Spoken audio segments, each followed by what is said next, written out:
నాకు ఒక 10 రూపాయలు తక్కువ ఇచ్చినా నేను బాధపడను, కానీ ఎవరైనా సగం అర్ధాకలతో వెళ్తే మాత్రం నాకు బాధ అనిపిస్తుంది.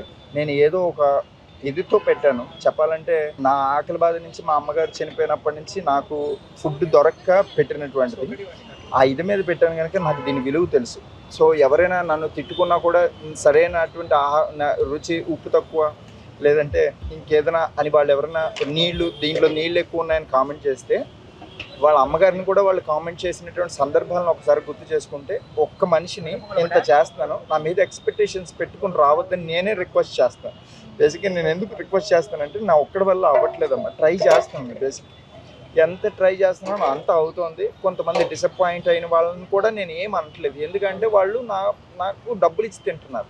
డబ్బులు ఇచ్చి తినే వాళ్ళకి తిట్టే హక్కు కూడా ఉంది. నేను వాళ్ళకే సపోర్ట్ చేస్తాను. ఎవరైతే నన్ను తిడుతున్నారో ఇక్కడ ఏదైతే క్వాలిటీ బాగాలేదని లేదంటే వాటర్ ఏదో సరదాగా వాళ్ళు కామెంట్ చేస్తున్నారో, నేను దాన్ని పాజిటివ్గా తీసుకుంటున్నాను. దాన్ని నేను ఇంప్రూవ్ చేసుకోవడానికి ప్రయత్నిస్తాను. ఖచ్చితంగా వాళ్ళందరినీ సాటిస్ఫై చేసి పంపిస్తాను. కొద్ది నాకు సమయం ఉండమ్మా. నేను మీ తరపు నుంచి రిక్వెస్ట్ చేసేది ఏంటంటే, ప్రతి వాళ్ళకి కూడా మా అమ్మగారిని అయితే నేను హింస పెట్టేశాను. నీకు వంట రాదు అన్న సందర్భాలు కూడా నాకు ఉన్నాయి. ఇప్పుడు అవన్నీ నాకు తగులుతున్నాయి అనమాట. నాకు వంట రాదు, నాకు రావు, నేనే అనుకుంటున్నాను నాకు రావు, నేను నేర్చుకునే నేను దశలో ఉన్నానమ్మా. నేను అందరిని 100% సాటిస్ఫై చేయలేను.